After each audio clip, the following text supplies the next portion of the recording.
বন্ধুরা, আপনারা জানেন যে আমাদের দেশের সাবেক প্রধানমন্ত্রী শেখ হাসিনা তার সর্বোচ্চ সাজা হয়েছে।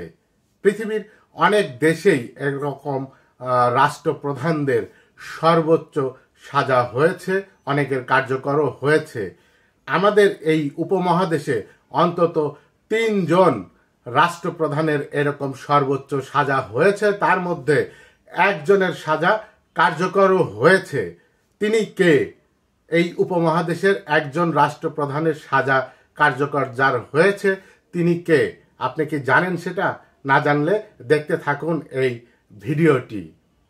শেখ হাসিনার মতোই গণ অভ্যুত্থানের জেরে ক্ষমতা হারিয়েছিলেন পাকিস্তানের পারভেজ মোশাররফ। বিদেশে থাকাকালীন সময় শেখ হাসিনার মতোই সর্বোচ্চ রায় শুনতে হয়েছিল পাকিস্তানের প্রাক্তন সামরিক শাসক জেনারেল পারভেজ মোশাররফকেও, কিন্তু তা আর কার্যকর করা সম্ভব হয়নি। তবে জীবনদশায় তিনি আর পাকিস্তানেও ফিরতে পারেননি। প্রাক্তন রাষ্ট্রনেতার সর্বোচ্চ রায় কার্যকরের নজিরও অবশ্য ওই পাকিস্তানেই রয়েছে।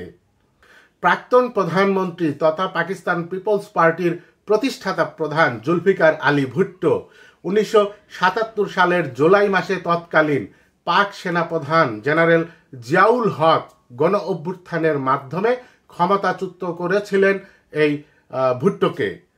তার কিছুদিনের মধ্যেই তাকে গ্রেপ্তারও করে পাকিস্তানের সেনা সরকার। পরবর্তী সময় তার বিরুদ্ধে আনা হয় এক রাজনৈতিক প্রতিদ্বন্দ্বীকে খিঁটুনির অভিযোগ। খিঁটুনি মানে আমি একটা অন্য ভাষা ইউজ করেছি যেহেতু কমিউনিটির ব্যাপার আছে। পিপিপির প্রতিষ্ঠাতা জুলফিকার আলী ভুট্টো সেই মামলায় দোষী সাব্যস্ত হয়েছিলেন, কিন্তু গোড়া থেকেই তার পরিবার এবং তার দল রাজনৈতিক ষড়যন্ত্রের অভিযোগ তুলেছিলেন জিয়া সরকারের বিরুদ্ধে। 1980 সালের 4 এপ্রিল পাকিস্তানের সেনা সরকারের তত্ত্বাবধানে ফিটাসিতে ঝুলানো হয়েছিল ভুট্টোকে। গত বছর পাকিস্তানের সুপ্রিম কোর্টের বেঞ্চ সর্বসম্মত রায়ে জানিয়েছে ন্যায় বিচার পাননি জুলফিকার আলী ভুট্টো। ভুট্টোর বিচার স্বচ্ছ ও যথাযথ আইনি পদ্ধতি মেনে হয়নি বলে পাক শীর্ষ আদালত স্পষ্ট ভাষায় জানিয়ে দিয়েছেন। মোশাররফের পক্ষে এখনো অবশ্য কোনো মন্তব্য আসেনি পাক সুপ্রিম কোর্টের তরফ থেকে। 2023 সালের ফেব্রুয়ারিতে লন্ডনে প্রয়াণের পর দেশের প্রতি বিশ্বাসঘাতকতা করেছেন এই অভিযোগে পাকিস্তানের পার্লামেন্ট সদস্যরা তাকে শেষ শ্রদ্ধাটুকুও জানাননি। লন্ডন থেকে মরদেহ এনে করাচির গুলমোহর পলো গ্রাউন্ডের মসজিদে পারিবারিক প্রার্থনার পর এক ফৌজি গোরস্থানে রাষ্ট্রীয় মর্যাদা ছাড়াই এবং প্রায় নীরবেই সমাধিস্থ করা হয়েছিল পারভেজ মোশাররফকে। 1999 সালে সেনা অভ্যুত্থানের মাধ্যমে তৎকালীন প্রেসিডেন্ট নওয়াজ শরীফকে সরিয়ে ক্ষমতা দখল করেছিলেন পারভেজ মোশাররফ। 2001 সাল থেকে 8 সাল পর্যন্ত পাকিস্তানের নির্বাচিত প্রেসিডেন্ট ছিলেন তিনি। পাক পার্লামেন্টে আনা এক ইমপিচমেন্ট এড়াতেই 2008 সালের আগস্টে ইস্তফা দিয়েছিলেন তিনি। সে বছরই নভেম্বরে পাকিস্তানও ছেড়েছিলেন পারভেজ মোশাররফ। ইস্তফা দেওয়ার 1 বছর আগেই অবশ্য সুপ্রিম কোর্টের সঙ্গে সংঘাত বিবাদে জড়িয়ে পড়েন পারভেজ মোশাররফ। আন্দোলনের জেরে পার্লামেন্টের নির্বাচনের মাধ্যমে ক্ষমতা হস্তান্তর প্রক্রিয়া শুরু করতে হয়েছিল দুর্দান্ত প্রতাপ এই জেনারেলকে। 2019 সালের 17 ডিসেম্বর রাষ্ট্রদ্রোহের অভিযোগে জেনারেল পারভেজ মোশাররফকে সর্বোচ্চ সাজা দিয়েছিল পেশোয়ারের হাইকোর্টের 3 বিচারপতির বেঞ্চ। 2007 সালে সংবিধান লঙ্ঘন করে সাংবিধানিক জরুরি অবস্থা ঘোষণার জন্য 3 সদস্যের বেঞ্চ তাকে ওই সর্বোচ্চ সাজা দিয়েছিল।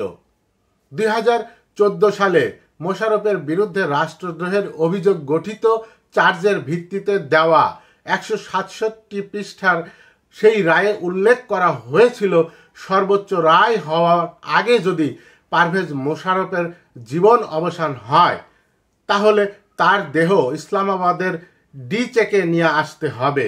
সেখানে তা 3 দিন ঝুলিয়ে রাখতে হবে।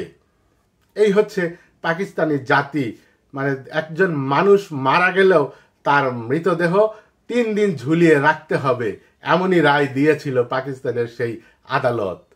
যদিও 2023 সালে লন্ডন থেকে কফিন বন্দি করে করাচিতে ফেরানোর পর আর ঝোলানো হয়নি পারভেজ মোশাররফকে।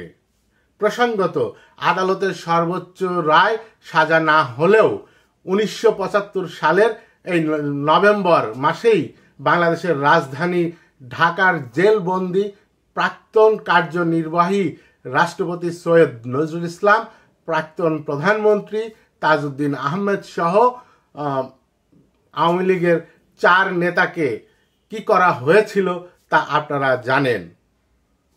ভিডিওটি কেমন লাগলো আপনার মন্তব্য করতে পারেন, আপনার প্রতিক্রিয়াও জানাতে পারেন। দেখা হবে পরবর্তী ভিডিওতে। ততদিন পর্যন্ত ভালো থাকুন, সুস্থ থাকুন।